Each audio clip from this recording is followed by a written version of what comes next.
Hey everyone, last month we offered a free month of CTC services to any brand with a GQ score of 130 plus.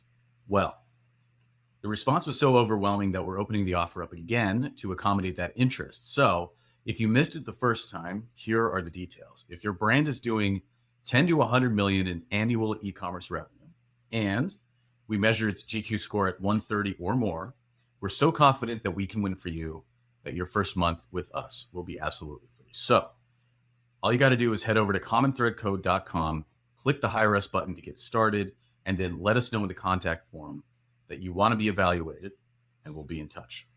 All right, on to the show. Hey, folks, welcome to the E-commerce Playbook Podcast.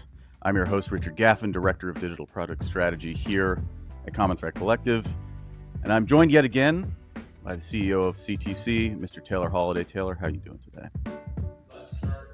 Just in the mix, making it happen amidst the construction zone, the booming voice of podcast guest Luke Austin. We're doing the best. The new office is a work in process. Yeah, right. So yet again, you'll hear some sounds in the background, but that is just the sounds of change, which is maybe the segue into our topic today.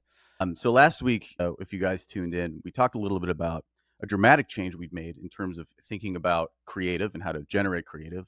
And then we walked through that process a little bit. But what that got us thinking about was the general question, the broader organizational question of when do you execute a change like that? So for us, I mean, in some senses, it was not so much of a change. It was more leaning into something that we were already planning on doing.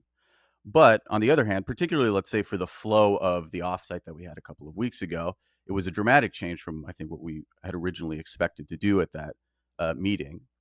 And then in terms of the way that the organization is structured, you can get into this a little bit, Taylor, in terms of the way our calendars are structured, it was a dramatic shift in how we schedule our time and think about our time and think about how an entire team works on a project.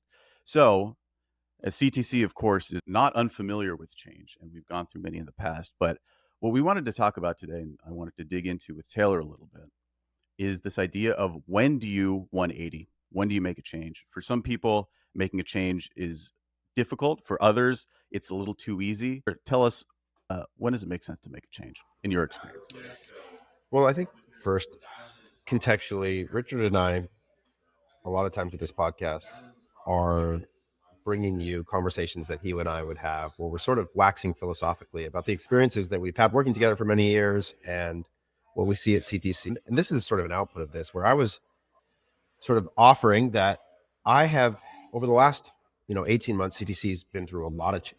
And really the last 2 years, if you go back to switching from in-person to remote, scaling up, scaling down, so many different parts of our organization have shifted. And probably along the way, I've made some decisions that were not the right point of change or caused harm. And, all the inputs to that are sometimes hard to sort out. But I certainly was my decision-making was amidst that. And so there's this danger to begin to distrust your intuition towards making a change. And that the easier thing to do is to do nothing, or to continue despite maybe a signal inside of you that says, hey, something's broken and we need to fix it. And I think early on, that intuition is sort of a superpower that drives you forward. And it's an instinct that gets you to evolve and constantly become more and more. And I think as individuals, we sort of move more towards trusting ourselves and less towards trusting ourselves, depending on the results of a lot of those decisions. Yeah. Even though there's luck related, there's timing, there's other things. It's not always this perfect causality between did you make a good or bad decision. And I saw a Twitter thread the other day where someone was quoting Warren Buffett, saying basically that he thinks over the course of his however many years doing what he's doing, that he's made like a handful of good decisions. Like that over 30 years, that most of them have been bad or very average, but there's been a handful of good decisions. And so I was just thinking, man, this whole process of, as a leader, making a decision about to make a functional change inside of an organization is really hard. So that's like this. I just want to set the table for where I'm at emotionally. I'm learning again to trust myself in various ways and working through my own sets of questions. 12 years into doing this, still wondering, do I have the right instinct for when to do something? Because sometimes I've made the wrong decision, and that's hard. But in terms of the question of when do you make a change, there's a couple of things that I think are really important for leaders to recognize. One is that there are certain changes that only you can make. And this is part of the burden of leadership. It's not just about authority, but it's that both the purview of the organization, so how wide you see and what you see, as well as the capacity to alter the directive or KPIs or governing principles of the organization falls on you. And so in many cases, people are functioning under the direction of the system that you've created. And if you want the system to move in a different direction, the system itself will not move off the course you have set. And so in many ways, you are the person setting the course. And so only you can redirect it. And so you have to constantly be assessing the movement of the organization towards the thing that you want. And then you have to decide when you believe it's not going to go there anymore. And the second you reach that point, I think this is really the trigger in my mind. The second you have come to believe inside of you that you are moving away from the thing that you said you were going to do, or the target, the goal, the outcome, you have to change the direction. Because otherwise, if you persist every day in a process that you believe is leading you off course, you are complicit in the problem, right? And that belief will resonate. Actually, it will self-perpetuate. It becomes this thing where people can feel in you the lack of belief in them, in the direction that you're going. This is another thing I realized, is that, at least for myself, I don't know how to speak for everybody, but I am not great at being this stoic presence with my emotion. And so people can tell very quickly if I believe or if there's distrust. So I have to first find trust in me and the plan to offer trust into the things that are doing. And if I don't have that, it becomes really obvious. So that, to me, when you ask the question, when, that moment when you believe this thing is moving towards, is no longer moving, going to reach the destination that I set out, it is at that point that you have to make the change. Mm-hmm. So you mentioned before, like, well, you referencing the Warren Buffett quote. I mean, it's sort of, the parallel would be, obviously it's baseball. If you succeed 2 out of 10 times, you're awful. If you succeed 3 out of 10 times, you're great. So, you know, within that is obviously like a lot of the decisions to change that people make end up being the wrong decision in a sense. So talk me through that. Yes. If the idea, like, Okay. so it's part of what you're saying, like intuitively you feel you're going in the wrong direction, making the change was correct. The exact type of change you made was maybe incorrect. Talk through that. That's right. Thought process. Okay. So this is so important, right? This is the difference between measuring outcome and process, is that I am not saying that you make a decision to change when you are sure that the decision will be right, because that piece of information isn't actually available to you. Versus, I think a much clearer indication is that the present thing you're doing is wrong. It's way easier to see that. It's backwards looking. It's present. You can feel it. The other thing is theoretical, right? The decision to go somewhere new, that there's a promised land over there, is like, it's unexperienced. You don't know, but you are sitting in the present thing. And so for me, let's use like the creative production process of CTC, which is a lot of the thing we're seeing. To me, it had become, and I reached this sort of light bulb moment. It was part of a conversation I was having with one of our AE and Peter, who leads our sales organization, that we just weren't doing the thing we told people we were going to do. Mm-hmm. The promise was broken. And we were in a system where if I win again next week, we're going to break the promise again. And that became acutely obvious to me. Mm-hmm. And I believe that the core of the agency thing is like set expectations, meet expectations, or even exceed expectations. And we were making a promise and we were under delivering on the promise. So I had to say, okay, we immediately need to change course. What I don't know for sure is that the new course will accomplish that end. And that, I think, is where people get into paralysis, is this idea that they can't decide until they know for sure that the thing will work. Mm-hmm. And that is actually the thing that is unknowable. You can't actually get to that level of confidence, and you have to learn to release that and know that you're allowed to change again. That's actually a part of the process. Yeah. You mentioned before sort of that intuition towards change being something that served you, or maybe generally speaking, serves you better in that sort of initial startup phase or whatever, when somebody just has to be making decisions constantly. You constantly have to be shifting directions to survive. At what point do you feel like you hit a point where that intuition, or that maybe that propensity to change often stops serving you and you have to sort of readjust that? I found that it's when I am unclear on the destination, when I become ambiguous or uncertain within me about what I'm trying to accomplish, then I become subject to a lot more of other people's opinions about what we're doing, I fall into people-pleasing mode where I want people to like me, or to be satisfied with me, to affirm me, to praise me. And those become the drivers for my decisions. And those I think are really dangerous. And one of the most comforting things I've ever found.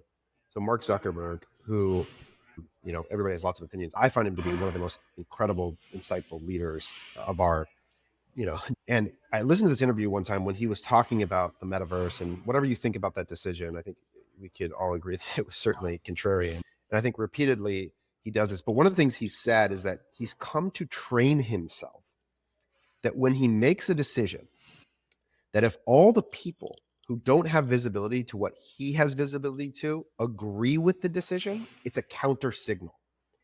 Actually says to him that this is a problem if they can understand it now. Because part of my job as the leader is to lead out into the future of the organization, to look at things through that specific lens, to not analyze the present situation, but to analyze the future.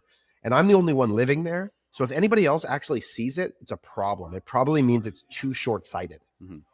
And so he says, I've literally programmed myself that if I go public with a decision and I don't get a bunch of negative feedback from people, something's wrong. And that is like really hard, because that other part of you, the one that wants to be affirmed as a leader and told how smart you are and have all your other leaders go, that's the right thing to do, is like really real. At least for me it is. And so I think that kind of affirmation, and you hear that from a lot of people, right?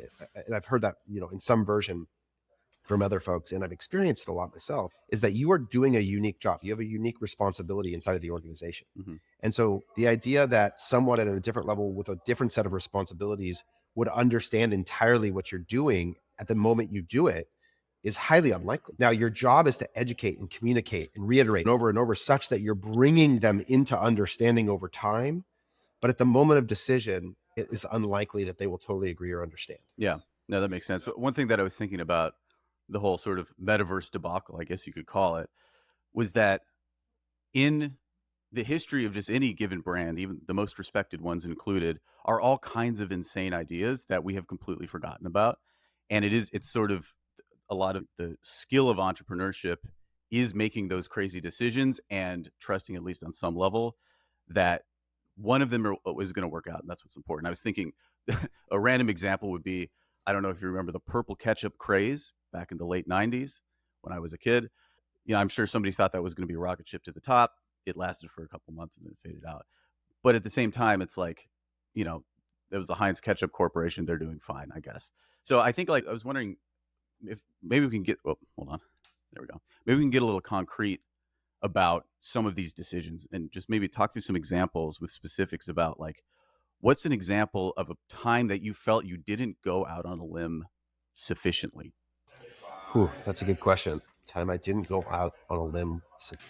So I think there was a long period of time where I had a stated mission at CTC that was not something that we were acting in consistently with, and therefore its actual effect very average. Like I was getting a level of conviction and connection to the idea that was consistent with the actual belief I was expressing in my behavior relative to that idea. And this was specifically around the story is that we had this mission statement that was like, help entrepreneurs achieve their dreams. Okay, which is like one of those really pithy, kind of good sounding ideas. But there was this moment, I think it was like 2017 or something. We were in the office and it was towards the end of the year, and I was sort of reflecting on the year. And I was asking myself this question of like, was it a good year? Mm-hmm. Like, did we do, like big G, did we do the mission? Did we accomplish the mission? And so I walked around the office and I sort of asked people like, hey, how many dreams do you think we achieved this year? And one person was like, I don't know, 2. Another one was like, I don't know, maybe 50. And it was like, it became very clear to me that the idea was ambiguous and no one actually knew if we were doing it. And I think it's because, especially as it relates to mission, there's always this tension between the practicals and the financials and the idea that you say you exist to serve. I don't think that at that moment I was actually out on a limb committed to the mission. Mm-hmm. I think I was using the mission to masquerade for like, build a business that makes money. Mm-hmm. And I think over the next 2 years, we really committed to that idea. And in a very real way, from TMYD and the investment we made in that to like at one point we were asking every one of our customers what their dream is and putting these and really tracking it. We counted them one year. We celebrate like now, again, that doesn't mean that was the right mission for the company or that even at the end of it, I would be satisfied. But I wasn't able to evaluate it because I wasn't actually in it. And I think at that point, I needed to change that. That's a moment where I was like partially committed to an idea. Yeah. Okay, so let's fast forward then to a couple of weeks ago and the sort of strategic shift that we made. Talk about like how you feel about that, especially in terms of like, so I think overall, and obviously for listeners, we discussed the specifics of this last week. To me, that makes a lot of sense, which maybe is a warning sign. But on the other hand, a lot of what we were trying to is win for a client that was already happy with us, which was a little weird. So there's a couple elements there that kind of play into what we're talking about here. But maybe talk through your sort of thoughts on making that change at that time. So the conviction that I think that I have that everyone doesn't have yet is that I feel like I deeply and intimately understand the connection between the creative strategy we need and the media buying philosophy that we put forward. Yeah. Okay. And I think people understand these things in distinction. Like our media buyers understand cost gaps, and our creative strategists understand making ads. But the way that they connect to each other, and even broader than that, like this vision that I have for what we're building at CTC, which is like this operating system that connects marketing and finance, that brings together the marketing calendar with a financial forecast into creative planning, into media buying, in this, like, I have a vision in my head for this that I don't think anybody understands in totality yet. Like something clicked in this conversation to me that this was the pivot point that if I didn't solve, the whole thing would collapse. Like the trust in the whole thing was actually predicated on solving this problem. And so I think people understand and agree with pieces of it, but it, like in that moment, it became really clear to me that the change that we needed to become the thing that I wanted was centered in this issue. So one thing that like I think came out of that, and we've talked about like maybe the types of shifts that you can make. And so you talked a little bit about pursuit of the mission. And I think that the change we made most recently is more, like you've described, more distinctly strategic or tactical. And I think one thing I wanted to talk through was a little bit of get your thoughts on, or maybe your thoughts on this observation of mine that we talked a little bit about a couple of days ago, which is that in some senses, strategy is just choosing to say no to certain things. And what we really sort of dived into with both feet, I would say, a couple of weeks ago, is very definitively saying no to specific things that may in fact have value and saying yes to things that may not always work. However, they're the things that we are saying yes to specifically, and that's part of generating a unique value proposition.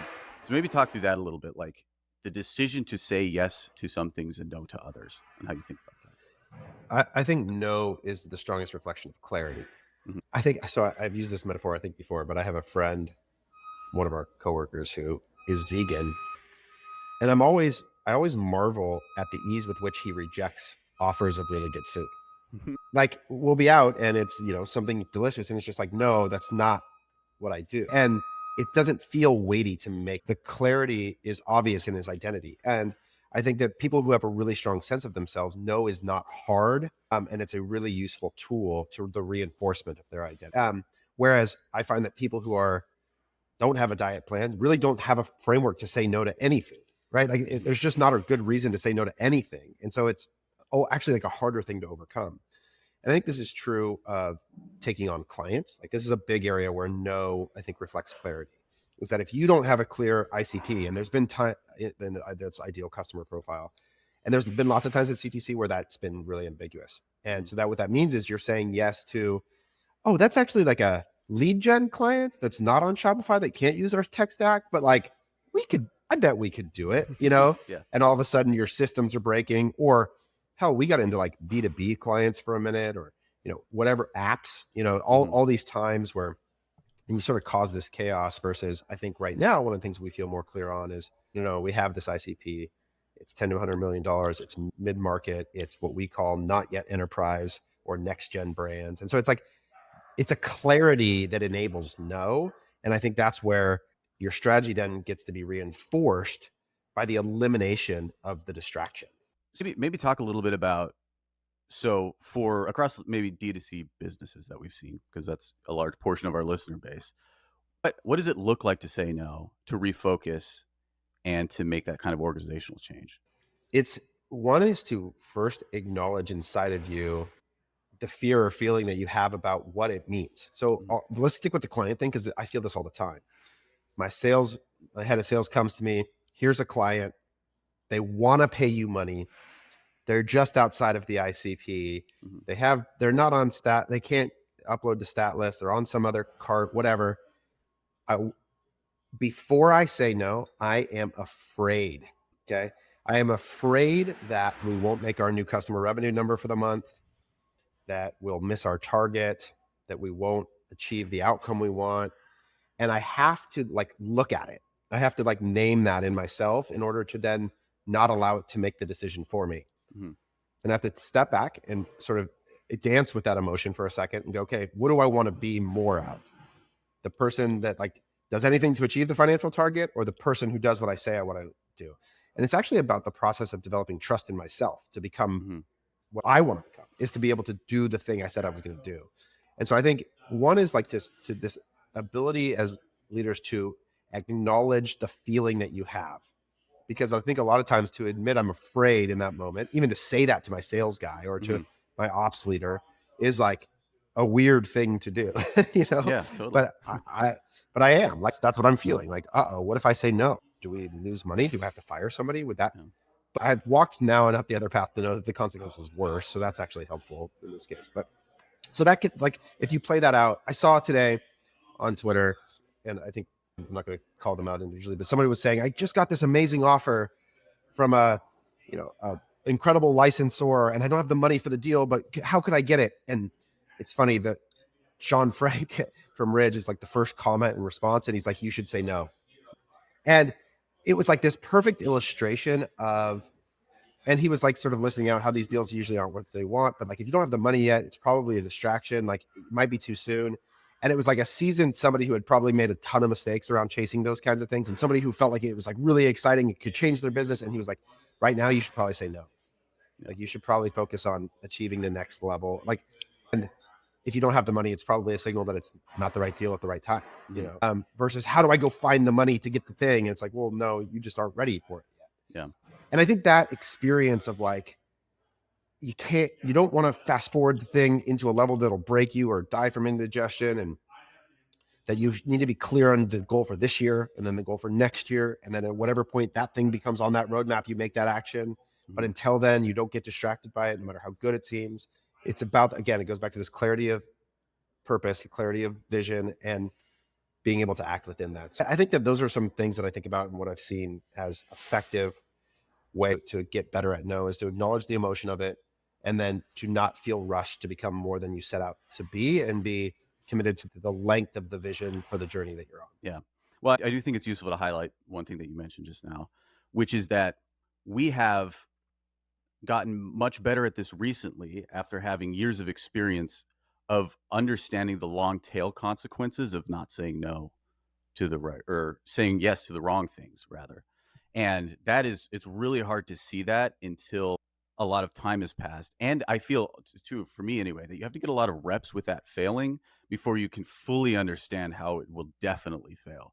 And so because even after, let's say, you get 5 clients that don't really fit, and they all kind of collapse in a similarly spectacular way, and a 6th client comes along, they're still offering you a bunch of money right now. And that is still always going to be difficult to say. And I think we've just gotten to a point where we viscerally know now that this is going to be a bad thing for us in the future. And we felt the consequences of that. And so that's, from that experience comes a lot of change, I think. And it's important to acknowledge the spaces where you're more prone to it. So money is a really powerful one, where if you know that if there's money involved, you're more likely to compromise, then you should add an additional layer of review to anything that involves money. So I think about this. Another one is sponsorship. So we even with this podcast or anything else, there's this question of right now of what, or people coming to me for Twitter feeds or whatever. It's will you pay, if I offer you $10,000, will you tweet this? And you're like, man, I'd say a lot of things for $10,000. What is the actual willingness I have to sling whatever for that amount of money? And so that becomes an area where it's probably good for an additional set of review to give yourself to not respond quickly. for that one. Another one is like, if someone is like, I have one that if a lower level employee, meaning there's levels between me and them, just hierarchically, comes to me and asks for things, I recognize that I have a disposition to want to be helpful and to want to be the CEO with an open door policy. And I've had to become aware of how my desire to be seen as a certain kind of person has a negative consequence on the leaders that I'm trying to empower underneath me.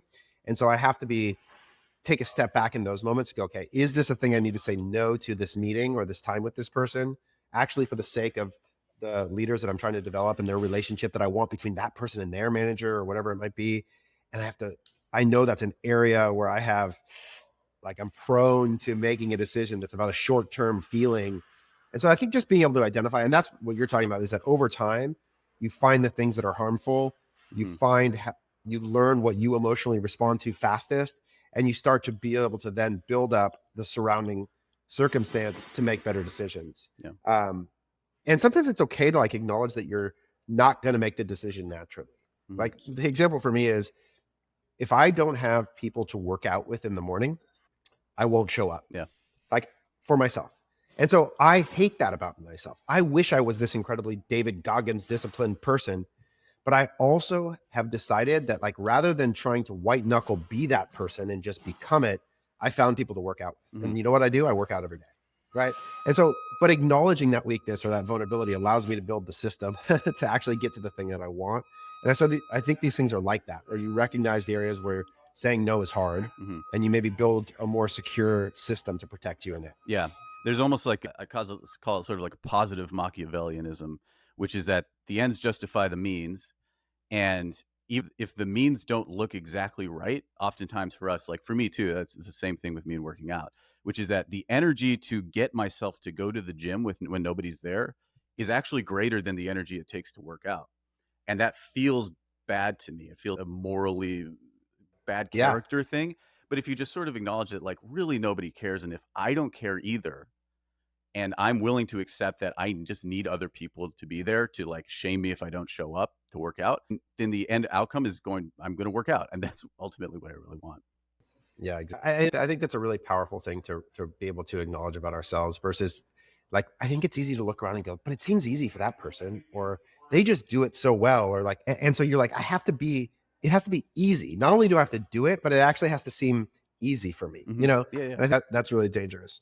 The other thing I would say is, like, we wrap up and sort of trying to make this practical back to e-commerce and managers, is that we're like sort of halfway through the year, right? We're starting month 8, and there's a chance you're meaningfully off course in some direction, or you're staring out at Q4 and you're like, I just don't think it's going to happen. Like there's something missing. Right. And so by the time you get to November, it's probably too late to change. Right. And so this is a moment to sort of check your gut and go, do I believe in the course? Like, am I convicted such that I can lead other people into a belief in something?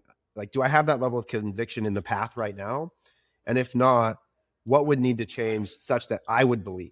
And I think this is another thing that if I find myself that I can't believe, I'm the leader. I have to, if I don't believe, it will ooze into everyone. And so your own conviction is a part of this that's worth checking on. Pull up the forecast, look at the number that you have written down at the end of the year.